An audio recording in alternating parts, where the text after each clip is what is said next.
it seems that this person draw a schwa here, and we don't have schwa plus e as a diphthong. So please draw it with this little tail of the a of the diphthong. Okay, draw it well. Okay, because this is schwa. This is not an a. What do I need to do here? In this case, I have an inflection. In this case, the pure, let's say pure, um, pure word will be a noun in a singular form. Okay, here I have a noun in its plural form. So I have an inflection here. I have a suffix that means 2, 4, 5, 6, I don't know, many eyes, but not one, with a voiceless alveolar fricative, or with a voiced alveolar fricative. In this case, you have I, which is a diphthong. What do we need to do in order to um, uh, realize which of them we are going to use, which of them we are going to utter, which of them we are going to um, transcribe? In this case, you need to check the final sound. Yeah, here you have the word. Okay. This is the root morpheme of the word, and this is the suffix morpheme of the word. So let's just have a root. How do we pronounce the root? We say I, and we have to take the final sound of the morpheme and to check whether it is voiced or voiceless. If this final sound, if this final phoneme is a voiced sound, we will add z, voiced. Okay. If we have a voiceless one, we will add s, the voiceless. To remember that voiced sounds were the ones that can vibrate, and the voiceless, they do not vibrate. Okay, so how do we check if they are voiced or voiceless? We we utter them by touching our throat, and we say I, O. If they vibrate, they will be voiced. Okay, so all of the vowel sounds are all voiced. We have a vowel, so we know that this is a voiced sound. So what are we going to choose? This final sound is voiced, you will add the voiced sound. And if the final sound is voiceless, you will add a voiceless one. In this case, you don't use the voiceless, you use the voiced. Okay, uh, goes with voiceless. Okay, this is in order to study, to memorize. Okay, voiceless plus voiceless, voiced plus voiced. The root, yeah, don't think about the suffix, just the root. So how does the root end? Does it end in a voiceless or in a voiced sound? In this case, it ends in a voiceless sound. Yes, it's a voiceless sound. So I need the voiceless one. Okay, cats. So check. In all of these five, well, you have five. 1, 2, 3, 4, and 5. In all of these five um, uh, ways, you add extra sounds to the words. You add suffixes to the words. In this case, the suffixes will be, if you can listen to them, they will be is, s, or z. Okay. So how do we manage to know which of them we are going to use um, when we transcribe these words? By doing this, you need to check the root of the word, yeah, word, you need to check the root, and you need to check the final sound of the root. If the final sound is voiceless, so you will use the voiceless alveolar fricative. If the final sound is voiced, you will use the voiced alveolar fricative. But in certain cases, like Africa, okay, so, but this is just one sound, remember, just one sound, okay? But it's represented by two uh, graphemes. Okay? So, in this case, what happens to this? Whenever the morpheme ends in s, z, sh, j, ch, j, you will add is. For example, let's have some examples. This case, maxis, okay? Maxis. Okay? Let's check max. Max is a proper noun, but sometimes you can find pronouns in dictionaries, or you can have words similar words in dictionaries. This is an abbreviation of maximum. So max, max. You utter max in this way, and this is max, the full name. But now you have to add the genitive case. Okay, so to add the case, you need this. You cannot say you can't say max, ni max. It's impossible. So that's why you need to add a little vowel sound there. Okay, that's why sometimes when you pluralize nouns, okay. Uh, okay, so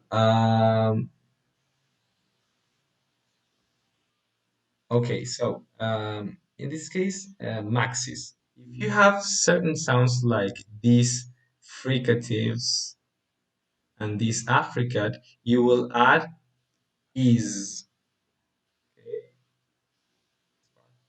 Past, regular past, okay, or regular past participle too.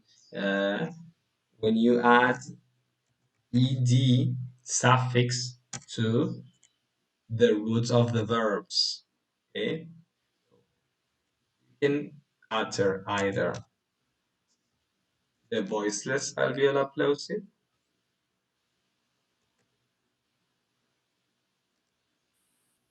the voiced alveolar plosive,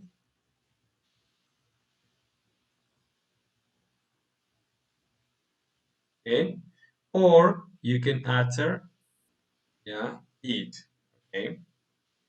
It depends. And if you have a pass, and if you check the final part of the root, and this root ends in a voiceless sound, so you will add this voiceless. If you have a voiced sound in the final part of your morpheme, of your root, you will add a voiced. The root ends in n, in a nasal. All nasals are voiced. So I will add the voiced one, rained. If the root, in this case, the root ends in a voiceless sound. So I will add or utter a voiceless sound. Okay. For this id, if you have a final voiced alveolar plosive or voiceless alveolar plosive in the root of your verb, you will add id. For example, the verbs decide, and you will say decided. Okay. The verb want, and you will say wanted. Delight, delighted, wanted. You have many other verbs that can end in t or d, voiceless or voiced alveolar plosive. So whenever these verbs end in this sound, you will add id and not d or t.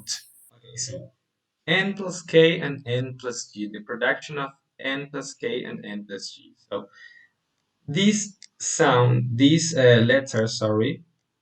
letter can be pronounced alveolarly or velarly. So it can have an alveolar sound, as an alveolar nasal, or as a velar nasal. Why do we say velar nasal? Velar because it's produced in the back part of your tongue. So velar. So in this case, this N letter can be uttered either alveolarly or velarly. The alveolar nasal is this one, like the N in nasal. Yeah, when you utter it, touching the alveolar ridge with your tongue, with the tip of your tongue. Okay. So in these constructions, as you have two velar plosives or two velar sounds following the nasals, you won't utter this one.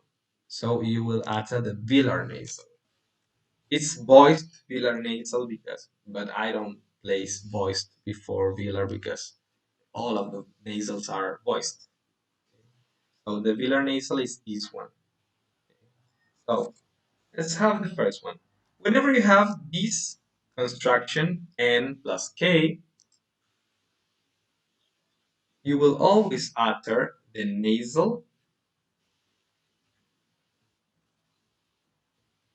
You will always utter the nasal and the plosive. Okay, like in whenever you have the n plus the k, you will utter this one. Okay, but something happens with the production of the n when you have the g after it. Okay, so n plus g. It will sometime you will sometimes utter just two of them, or you can utter just the velar nasal. Okay, sometimes you will find that plosive is uttered, and sometimes you will find that this plosive is not uttered. Okay, for this construction, n plus g. We have a rule for this. Okay, we have a rule for this, and it says that whenever this construction n plus g is at the end of the morpheme, yeah, the plosive, the velar plosive will not be pronounced. So this is at the end of the morpheme. So let's take some examples, like in the word sing, okay, singing, singing. You can separate these into two morphemes, root and gerund. Okay, this is a suffix. You can say singer to make it the doer of the action of sing. Okay, the action of singing. Sorry. Um, you have root morpheme, and then you have the suffix. Yeah, this is the other morpheme here. Okay. What else? Um, ping pong. You have the n plus g at the end of the morpheme. So the final g, yes, the final g, or in this case, the velar plosive is not pronounced. The voiced velar plosive is not pronounced. In this case, you have it at the end of the first morpheme, at the end of the root. So you will utter singing, okay? So in this case, you have it at the end of this morpheme, and in this case, you have it at the end of this morpheme too. So in both cases, you won't utter the bill plosive. Yes? Singing, okay? You don't say singing, say singing, okay? Just this bilar nasal. Here, you have it at the end of the morpheme too, okay? And then you have a suffix, but this is at the end of the morpheme. That's we are talking about morphemes and not words. Yeah, the rule is for morphemes, not for words.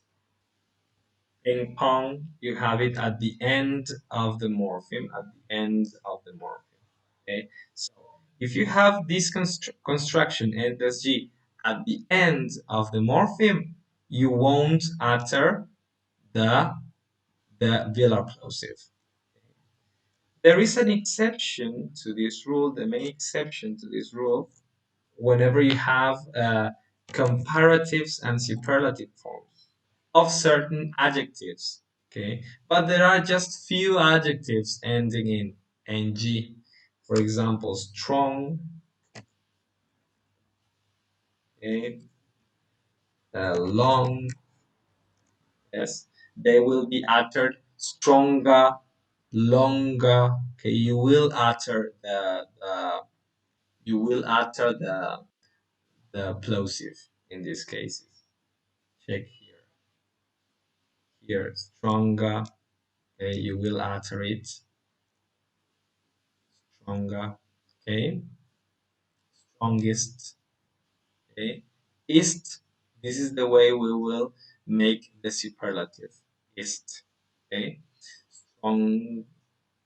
You will utter this final bill plosive at the end of this morpheme. Okay, longer, longer, longest. Again, you will utter this bill plosive. So this is the exception for these rules.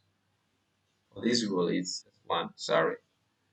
And whenever the construction n plus g is in the middle of the morpheme, whenever you have it in the middle of the morpheme, um, you will utter the velar plosive.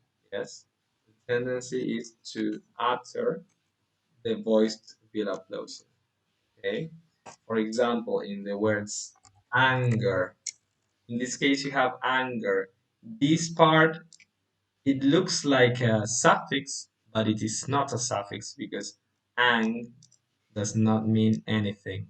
Okay. In this case, it looks like an air, like a suffix for the doer of the action, like in singer, but it is not a suffix.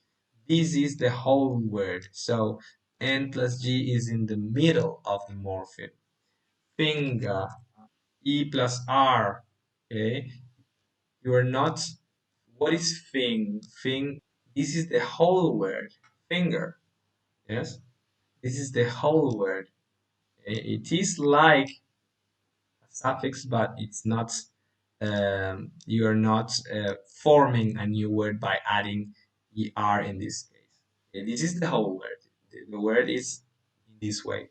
And sometimes you will find, for example, words that can have s, a final s, but they are the word itself themselves, the words themselves.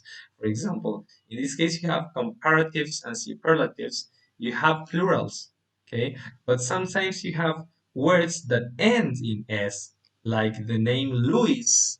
Yeah, you have an s at the final position of the word, but it doesn't mean that you are talking about two people that are called Louis, okay, or more than two. Okay? In all of these, in all of these examples, you will find the of the bill of closing. Here you have this R in brackets because you can alter it sometimes. We will talk about that later on. Guys, for you easier? Okay, okay. So let's move on. These are our final sequences, okay, for today, and I want to add some other. This is single letter with two sounds. It's the other way around at the digraph. Okay, remember digraphs? ¿Recuerdan los dígrafos? Era en dos letras para un sonido. Bueno, en este caso es al revés. Una letra, dos sonidos. Okay, so x and gz. Yes, gz. Sometimes you can utter it like using both voiceless. So the voiceless velar plosive and the voiceless alveolar fricative and the voiced velar plosive plus the voiced alveolar fricative. So let's check when we use each of them. You have to check what you have after the X. If you have a consonant,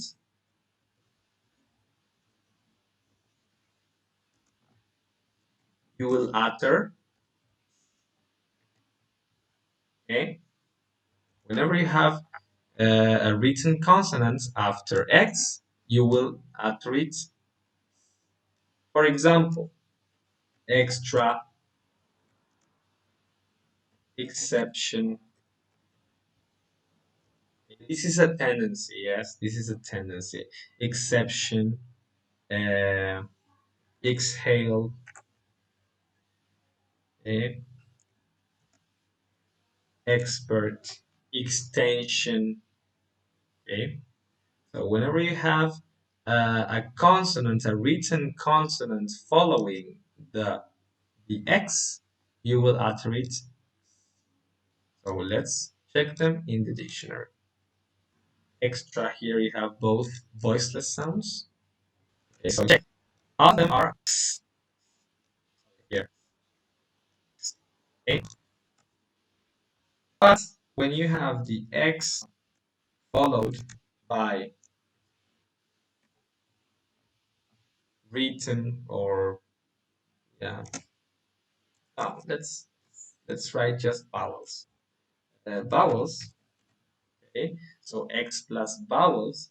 We need to check something. Okay, we need to check something.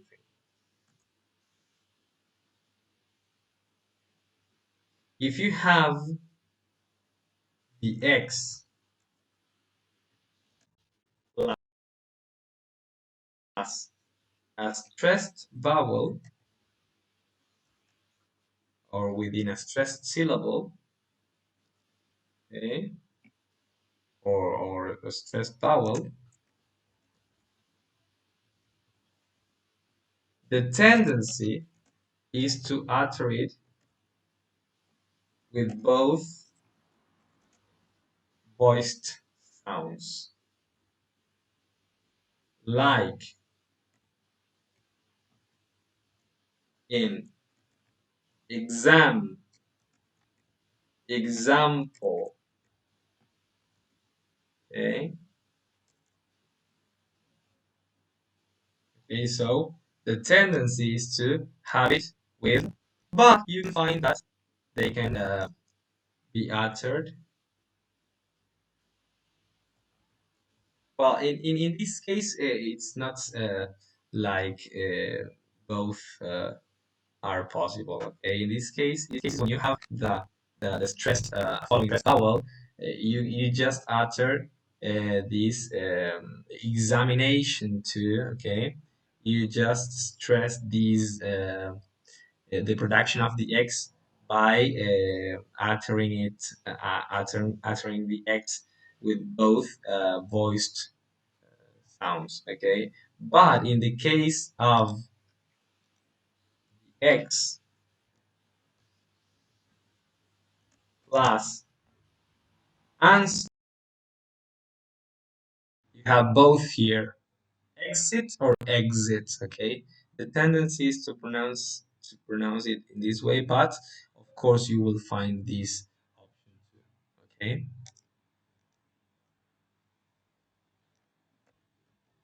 In some words, you will find this. Sometimes you can find words that just have one production, for example. Okay. Well, in this case, you have both too. Yes. So exile, I've always heard exile, okay? But you have the option of exile too. And this is the production of X. Okay, this is the thing, not it's I don't want to call it rule, I want to call it analogy or tendency. This is the tendency of the production of the X, okay, the production of the X that I want you to check because this will help you a lot when you transcribe.